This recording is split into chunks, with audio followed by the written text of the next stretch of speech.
আসসালামু আলাইকুম everyone, welcome back to my channel. আজকের আয়োজনে আপনাদের জন্য থাকছে খুবই মজাদার মিল্ক পুডিংয়ের রেসিপি। আর এই পুডিংটি দেখতে যেমন সুন্দর, খেতেও কিন্তু অসম্ভব মজার। যে কোনো ওকেশনে এটা আপনার ডাইনিং টেবিলের আকর্ষণ অনেকটাই বাড়িয়ে দিবে এবং তৈরি করা খুবই ইজি। আশা করছি আমার আজকের রেসিপিটি আপনাদের সবার কাছে ভালো লাগবে। যদি ভালো লাগে তাহলে আমার চ্যানেলটি প্লিজ সাবস্ক্রাইব করবেন। তাহলে চলুন আর কথা না বাড়িয়ে চলে যাচ্ছি মূল রেসিপিতে। প্রথমেই একটা বাটিতে নিয়ে নিচ্ছি 2 টেবিল চামচ আগার আগার পাউডার। এরপর অল্প ঠান্ডা পানি দিয়ে আগার আগার পাউডারটা গুলে একটা সাইডে রেখে দিব। একটা মিক্সিং বলে নিয়ে নিয়েছি মেজারমেন্ট কাপের 4 কাপ লিকুইড দুধ। আর দুধটা আমি আগেই জাল করে রেখেছি। এখন এর মধ্যে অ্যাড করে দিব 1 কাপ কনডেন্স মিল্ক। তো আমি চিনির পরিবর্তে এখানে কনডেন্স মিল্ক অ্যাড করেছি। এতে কিন্তু পুডিংয়ের টেস্টটা অনেকটাই বেড়ে যাবে। আপনারা চাইলে এখানে চিনিও ব্যবহার করতে পারবেন, তবে আমি প্রেফার করি কনডেন্স মিল্ক দেওয়াটাই, কারণ এতে পুডিংয়ের টেস্টটা অনেকটাই বেড়ে যায়। এখন এই কনডেন্স মিল্ক এবং দুধ আমি আগেই ভালোভাবে মিক্সড করে নিব। একটা স্ট্রেনারের সাহায্যে দুধের মিশ্রণটাকে ছেঁকে প্যানে নিয়ে নিব এবং এরপর চুলার আঁচটা জ্বালিয়ে দিব। জাল করতে করতে যখন দুধটা ফুটে উঠবে তখন এর মধ্যে অ্যাড করে দিব আগেই যে আগার আগার পাউডারটা গুলে রেখেছিলাম সেটা।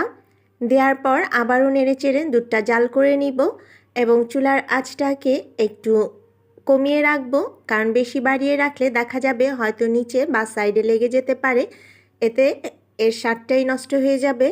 এই পুডিংয়ের মিশ্রণটাকে খুব বেশিক্ষণ জাল করার কোনো প্রয়োজন নেই। দেখা যাবে 3-4 মিনিট জাল করলেই এটা হয়ে যাবে। বেশিক্ষণ জাল করলে অনেকটাই ঘন হয়ে যাবে। তো পুডিংয়ের জন্য আমার মিশ্রণটা কিন্তু রেডি হয়ে গিয়েছে। এখন আমি চুলায় একটা তাওয়া দিয়ে একদম লো হিটে এই প্যানটাকে আমি তাওয়ার উপর বসিয়ে রাখবো। এর কারণ হচ্ছে এই মিশ্রণটাকে কোনোভাবেই ঠান্ডা হতে দেওয়া যাবে না। আর যেহেতু আমি লেয়ারে লেয়ারে পুডিংটা তৈরি করব, তাই এটাকে গরম রাখতে হবে। তো আপনারাও কিন্তু অবশ্যই এভাবে তাওয়া দিয়ে পুডিংয়ের মিশ্রণটাকে চুলায় বসিয়ে রাখবেন। পুডিংয়ের মিশ্রণ থেকে 1.5 কাপ মিশ্রণ নিয়ে নিয়েছি। এখন এর মধ্যে অ্যাড করে দিব আমি কিছুটা নীল ফুড কালার। তো আমি বিভিন্ন কালারে লেয়ারে পুডিংটা তৈরি করেছি।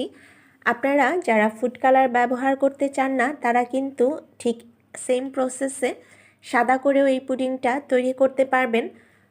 তো ফুড কালারটা ভালোভাবে দুধের সাথে মিশিয়ে নিব। আর এই কাজটা একটু দ্রুত করতে হবে, কারণ এই পুডিংটা ঠান্ডা হলে কিন্তু যে পাত্রে থাকবে সেখানেই জমে যাবে। পুডিংটা সেট করার জন্য আমি এমন একটা কাচের বাটি নিয়ে নিয়েছি। এর মধ্যে এখন প্রথম লেয়ারটা দিয়ে দিচ্ছি।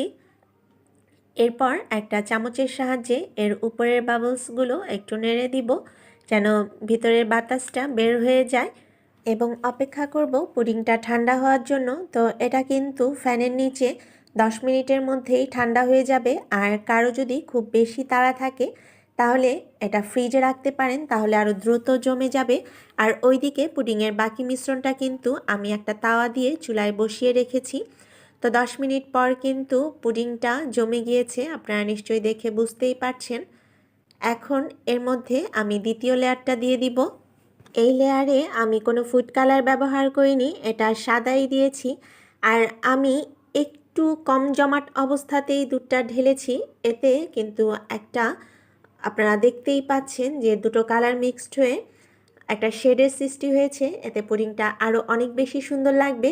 আর আপনারা চাইলে আরেকটু ভালোভাবে জমিয়েও সেকেন্ড লেয়ারটা দিতে পারবেন। তো এখন আবারও 10 মিনিটের জন্য এটা ফ্যানের নিচে রেখে দিব ঠান্ডা হওয়ার জন্য। থার্ড লেয়ারটা তৈরির জন্য আমি আবারও দুধের মধ্যে কিছুটা রেড ফুড কালার দিয়ে দিয়েছি। তো আপনারা আপনাদের পছন্দ মতো যে কোনো কালার দিয়ে এটা করতে পারবেন। তো কালারটা ভালোভাবে মিক্সড হয়ে গিয়েছে। এখন আগের পুডিংটাও কিন্তু ভালোভাবে জমে গিয়েছে, আপনারা নিশ্চয়ই দেখে বুঝতেই পারছেন। এর মধ্যে আমি লাস্ট লেয়ারটা দিয়ে দিচ্ছি, দিয়ে আবারও একটা স্টিকের সাহায্যে সামান্য একটু এভাবে করে দিব। তো এটা আসলে টোটালি অপশনাল, এটা আমি করেছি, আমার কাছে এভাবে করলে ভালো লাগে। আপনারা চাইলে করতে পারেন, না করলেও চলবে। তো আবারও সম্পূর্ণ পুডিংটাকে একদম ভালোভাবে ঠান্ডা করে নিব এবং এরপর এটাকে ফ্রিজে রেখে দিব 1 ঘন্টার জন্য। 1 ঘন্টা পর আমি পুডিংটা মোল্ড আউট করে আপনাদেরকে দেখাচ্ছি যে কেমন হয়েছে। 1 ঘন্টা পর পুডিংটা ফ্রিজ থেকে বের করে নিয়েছি। তো এটা কিন্তু একদম ভালোভাবে সেট হয়ে গিয়েছে।